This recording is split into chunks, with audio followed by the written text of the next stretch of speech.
मोदी रडतायत की त्यांच्या आईसाहेबांना कोणीतरी शिव्या दिल्या असं म्हणतात, माझ्या आईला शिव्या दिल्या.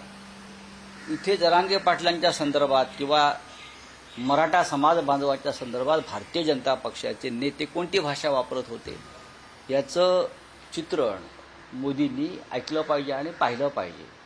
त्याच्यामुळे मी भारतीय जनता पक्षात दुतोंडे गांडूळ आहे असं का म्हणतो आपल्याला कळेल. तुम्ही जेव्हा जरांगेजी इथे आले, पाटील इथे आले, तेव्हा ज्या टोकाचा द्वेष पसरवण्याचा प्रयत्न केला, ज्या टोकाची अत्यंत घाणेरडी भाषा वापरली, सगळ्यांनीच वापरली. एक देवेंद्र फडणवीस सोडले तर सगळ्यांनी ही भाषा वापरली. मी देवेंद्र फडणवीस यांच्या संयमाचं कौतुक सुद्धा करेन.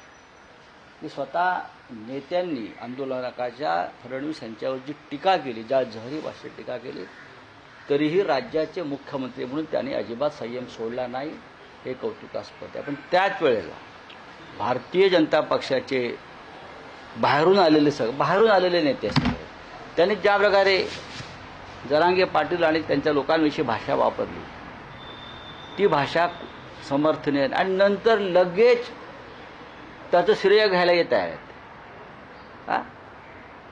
लगेच श्रेय घ्यायला तुम्ही तयार आहात. पण नक्की तुम्ही कोण आहात, तुमची भूमिका काय ते सांगा. रावसाहेब, उपोषणाआधी 2 महिने जरांगे पाटील यांनी आपल्या मागण्या सरकारपुढे मांडल्या होत्या. उपोषणासंदर्भातली माहिती देऊन पूर्वकल्पना दिली होती. तुम्हाला असं वाटतं का की जे काल अध्यादेश निघाल्या, ज्या मागण्या मान्य झाल्या, या जर पूर्वीच मान्य झाल्या असत्या, होऊ शकल्या असत्या. उपोषण आणि 5 दिवस मला आश्चर्य वाटतंय की कालच्या या प्रसंगात दोन्ही मुख्यमंत्री उपमुख्यमंत्री कुठे होते. जे जरांगे पाटील ज्या समाजासाठी लढत होते त्या समाजाचेच ते नेते आहेत ना, उपमुख्यमंत्री आहेत. विशेषतः एकनाथ शिंदे हे नव्या मुंबईमध्ये गुलाल उधळायला जरांगे पाटलांच्या सोबत होते, पण काल ते कुठे दिसले नाही. याचं कारण काय? यालाच एक ऍड करून सांगतो की काल जरांगे पाटलांची इच्छा होती की मुख्यमंत्री उपमुख्यमंत्र्यांनी त्यांचं उपोषण सोडण्यासाठी व्यासपीठावर यावं, पण त्यावेळेस ते मान्य झालं नाही, कारण प्रत्येक नेता हा वेगवेगळ्या ठिकाणी होता असं सांगण्यात. नाही, नेता जरी वेगवेगळ्या ठिकाणी असला तरी महाराष्ट्राच्या राजधानीमधला हा अतिगंभीर असा प्रसंग होता. अशा वेळेला महाराष्ट्राच्या राजधानीत सगळ्यांनी राहणं गरजेचं होतं. कायदा सुव्यवस्थेचा प्रश्न होता. मुंबईच्या संदर्भातले काही प्रश्न त्यात निर्माण झाले होते. हायकोर्टामध्ये सुनावणी सुरू होती. अशा वेळेला मुख्यमंत्री आणि दोन्ही उपमुख्यमंत्र्यांनी परिस्थितीवर नियंत्रण ठेवण्यासाठी कधी भडका उडू शकत होता, मुंबईतच थांबणं गरजेचं होतं. स्वतः देवेंद्र फडणवीस हे या वाटाघाटीमध्ये गुंतले होते, हे मला माहिती आहे की कशा प्रकारे यातून मार्ग काढायचा, सर्व हायकोर्टाच्या निर्णयानंतर कशा प्रकारे आपण त्यातून पावलं टाकली पाहिजेत, किंवा उपसमितीने कोणती भूमिका घेऊन जरांगे पाटलांकडे जायला हवे, यासाठी स्वतः देवेंद्रजी मुख्यमंत्री राज्याचे पडद्यामागे काम करत होते. हे मी अगदी जरी मी त्यांचा टीकाकार असलो तरी हे मी सांगू शकतो. कालचं संपूर्ण श्रेय जे आहे हे देवेंद्र फडणवीस यांचंच आहे. आणि या संदर्भात त्यांच्या ज्या सहकार्याने जरांगे पाटलांना किंवा त्यांच्या आंदोलकांना अपशब्द वापरले त्यांनी हे लक्षात घेतलं पाहिजे. पण एकनाथ शिंदे आणि त्यांचे लोक, अजित पवार आणि त्यांचे लोक हे काल कुठे होते? ते त्या आनंद सोहळ्यामध्ये का सहभागी झाले नाहीत? की त्यांना हा आनंद सोहळा मान्यच नव्हता की हे प्रकरण अजून चिघळत राहावं आणि देवेंद्र फडणवीस मुख्यमंत्री अडचणीत यावेत, असं काही योजना दुसरे लोक करत होते का? हे काल प्रकर्षानं जाणवलं.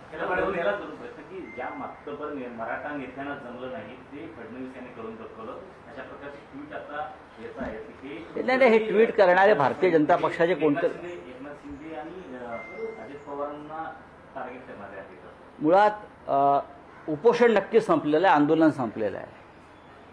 8 पैकी 6 मागण्या मान्य झालेल्या आहेत. पण मराठा समाजाचे जे इतर नेते आहेत, मी ऐकत होतो त्यांचा आज काही भाष्य, जे या आधी आंदोलन करत होते किंवा कोर्टात लढत होती, त्यांच्या भूमिका या मागण्या संदर्भात वेगळ्या आहेत. त्यांचं म्हणणं आहे की आम्हाला काय मिळणार नाही याच्यातून. पण जोपर्यंत संपूर्ण अध्यादेश हाती येत नाही तोपर्यंत त्याच्यावर भाष्य करणं योग्य नाही. नाही, पण राऊसाहेब तुम्ही कसं विश्लेषण करा? मी अजिबात विश्लेषण करत नाही. याआधी राहिलेले मुख्यमंत्री विशेषतः शरद पवार, उद्धव ठाकरे आणि एकनाथ शिंदे यांनी घेतलेले निर्णय आणि आता फडणवीसांनी घेतलेला अध्यादेशाचा निर्णय, याआधी या फडणवीसांनी निर्णय अशा घेतला. प्रकारचा निर्णय घेण्याशिवाय फडणवीस यांच्यासमोर कोणताही पर्याय नव्हता, हे पण तुम्हाला मी सांगतो. हायकोर्टानं दिलेल्या आदेशानंतर आंदोलनाची कोंडी फोडण्यासाठी काल जे निर्णय घेतले ते निर्णय त्यांना घ्यावेच लागले असते. म्हणजे न्यायालयाचा दबाव होता, त्यामुळे सरकारला या न्यायालयाचा दबाव न्यायालय पटकारत होते. मग आंदोलक असतील किंवा सरकारही असेल, त्यांना जे नाही ओढले जाते, न्यायालयाचा दबाव होता. न्यायालयाच्या माध्यमातून सुद्धा हा प्रश्न सोडवण्याचा प्रयत्न झाला आणि ते चुकीचं असं मला वाटत नाही. चला, थँक्यू. रावसाहेब, आणखी एक विषय आहे की तुम्ही 2 दिवसापूर्वी बिहारमध्ये राहुल गांधींच्या नेतृत्वाखाली यात्रेला उपस्थित राहतात.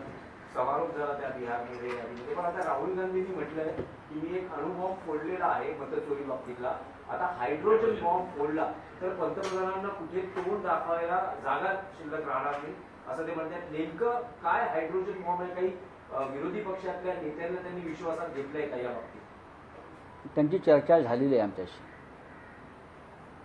आणि त्यानंतरच ते व्यासपीठावर त्यांनी ते भाष्य केलं. व्होट चोरी हा एक अणुबॉम्ब आहे किंवा बॉम्ब आहे, पण त्यापुढे राहुलजी जो काय आता सध्या त्यांचं रिसर्चचं काम चालू आहे, आम्ही पाहतो आहे, किंवा इतर काही त्यांच्याकडे माहिती जी आलेली आहे पुराव्यासह. राहुल गांधी पुराव्याशिवाय बोलत नाही. त्याच्यामुळे मी जे नेहमी म्हणत आलो गेले काही दिवस की पुढल्या काही महिन्यामध्ये देशामध्ये राजकीय परिवर्तन होईल आणि त्या परिवर्तनाला हा हायड्रोजन बॉम्बसुद्धा कारणीभूत ठरेल. नरेंद्र मोदी आज चीनमध्ये आहेत, काल जपानला होते.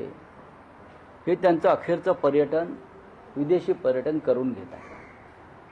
त्यांची ती आवड आहे, छंद आहे. देशात आले आणि माझ्या आईला शिव्या घातल्या म्हणून रडू लागले. देशाच्या प्रश्नावर बोला.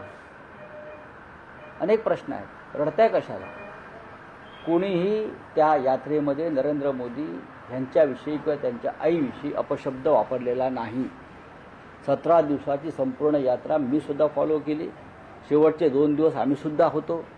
कुठेही अशा प्रकारचा त्यांच्या आईसंदर्भात किंवा त्यांच्या संदर्भात हा शब्द वापरलेला गेला नाही. स्वतः राहुल गांधी अत्यंत सुसंस्कृत आणि संयमी नेते आहेत. परिवर्तनाची सुरुवात बिहारपासून होईल असं वाटतं? हा, परिवर्तनाची सुरुवात नक्कीच. राऊत साहेब, आणखी एक विषय होता की गेले अनेक दिवस चर्चेत असलेले आणि जो विरोधी पक्षाचा आरोप होता की धनकड आहेत कुठे. काल परवा त्यांच्या गाड्यांचा ताफा हा उपराष्ट्रपती ते हरियाणामध्ये गेलेले आहेत. हरियाणात आहे, त्यांचं स्थलांतर करण्यात आलेलं आहे. काही माहिती आहे का त्यांच्या बाबतीत की नेमकं काय आणि आता आमच्या माहितीनुसार ते हरियाणामध्ये अभय चौटाला यांच्या निवासस्थानी राहत आहेत, फार्म हाऊसला. पण अजूनही त्यांनी लोकांना दर्शन दिलेलं नाही. त्यांचा ताफा पाहिला तुम्ही असं म्हणताय आणि अजूनही ते कोणाशीही बोललेले नाही. आता आम्ही दिल्लीत जाऊ तेव्हा त्यांच्याशी संवाद साधण्याचा प्रयत्न करू. थँक्यू.